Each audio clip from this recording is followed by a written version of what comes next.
సిరిసిల్ల జిల్లా కేంద్రంలో పార్లమెంట్ సమావేశాల్లో డాక్టర్ బిఆర్ అంబేద్కర్ పై కేంద్ర మంత్రి అమిత్ షా చేసిన వ్యాఖ్యలు ఖండిస్తూ అమిత్ షాను మంత్రివర్గం నుండి వెంటనే బర్తరఫ్ చేయాలని కాంగ్రెస్ పార్టీ ఆధ్వర్యంలో చేపట్టిన ఉస్నాబ్ బాబాసాహెబ్ అంబేద్కర్ సమ్మాన్ మార్చ్ లో పాల్గొని అంబేద్కర్ విగ్రహానికి పూలమాల వేసి రోడ్డుపై బైఠాయించి నిరసన వ్యక్తం చేసిన ప్రభుత్వ విప్ ఆది శ్రీనివాస్, సిరిసిల్ల కాంగ్రెస్ పార్టీ ఇన్ఛార్జి కేకే మహేందర్ రెడ్డి, గ్రంథాలయ చైర్మన్ నాగుల సత్యనారాయణ, కాంగ్రెస్ పార్టీ నాయకులు ఆది శ్రీనివాస్ కామెంట్స్. గత వారం రోజుల క్రితం భారతీయ జనతా పార్టీలో 2వ స్థానంలో దేశానికి హోంమంత్రిగా ఉన్న అమిత్ షా డాక్టర్ బిఆర్ అంబేద్కర్ పై చేసిన వ్యాఖ్యలను తీవ్రంగా ఖండిస్తున్నాం. అమిత్ షా అంబేద్కర్ పై మాట్లాడిన మాటలకు దేశం యావత్తున పెద్ద ఎత్తున ఆందోళన కార్యక్రమాలు చేపడుతున్నారు. అమిత్ షాను వెంటనే మంత్రివర్గం నుండి బర్తరఫ్ చేయాలని కోరుతున్నప్పటికీ కనీస స్పందన లేదు. ఎస్సీ, ఎస్టీ, బీసీ, మైనార్టీ వర్గాలు ఏకతాటిపైకి వచ్చే అహంకారంతో మాట్లాడిన అమిత్ షాను మాట్లాడే మాటలు ఖండిస్తున్నారు. నేడు జిల్లా కేంద్రాలలో కాంగ్రెస్ పార్టీ ఆధ్వర్యంలో ఆందోళన నిర్వహించి జిల్లా కలెక్టర్ ద్వారా రాష్ట్రపతికి లేఖ రాయడం జరుగుతుంది.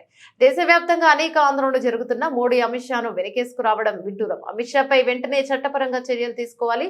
రాజన్న సిరిసిల్ల జిల్లా కేంద్రంలో వేలాది మంది సమక్షంలో ధర్నా నిర్వహించడం జరిగింది. దేవుడి తర్వాత దేవుడిగా పేదవారు అంబేద్కర్ ను కొలుస్తారు. డాక్టర్ బిఆర్ అంబేద్కర్ ప్రపంచంలోని అనేక దేశాల రాజ్యాంగాలను అవపోషణ చేసుకుని భారతదేశానికి ఒక గొప్ప రాజ్యాంగాన్ని అందించారు.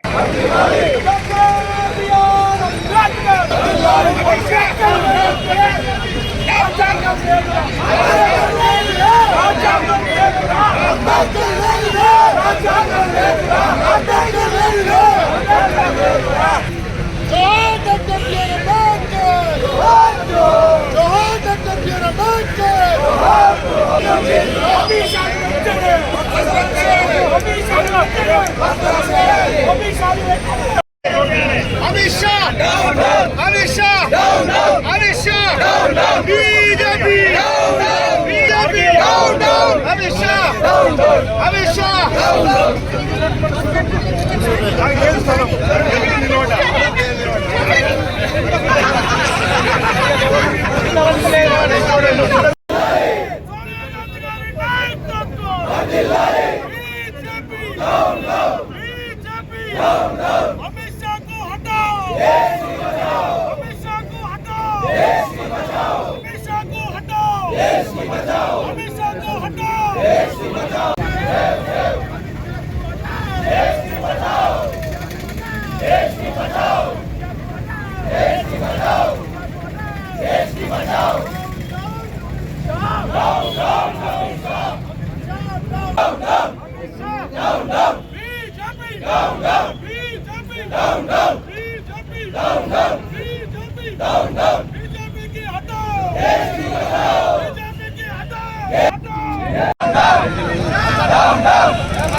సంపన్నుల జాబితాలో 600 పైచీలకున్న నెంబర్లో, కానీ గత 2 సంవత్సరాల క్రితం ప్రపంచ సంపన్నుల జాబితా చూస్తే నెంబర్ 2కి వచ్చిండు. ఏ విధంగా ఎగబాకిందంటే చెప్పలేని పరిస్థితి. ప్రశ్నించిన రాహుల్ గాంధీ గారిని, ఇండియా కూటమికి సంబంధించి ప్రశ్నించిన 143 మందిని ఈరోజు లోక్సభ నుంచి కూడా బహిష్కరింపజేసి నియంతృత్వ పరిపాలన చేస్తున్నటువంటి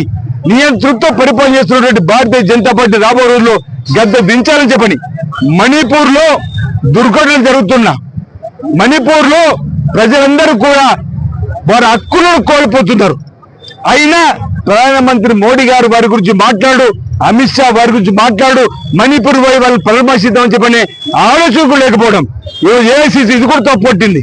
మణిపూర్ లో రాజ్యాంగ హక్కులను కాలు వస్తున్నటువంటి దానిపైన కూడా నోరు పేసుకొని భారతీయ జనతా పార్టీ విధానాన్ని ఈ సందర్భంగా తప్పడుతూ రాబో రోజుల్లో ఇప్పటికైనా కేంద్ర ప్రభుత్వం నరేంద్ర మోదీ దిగి వచ్చి ఈ ఆంధ్ర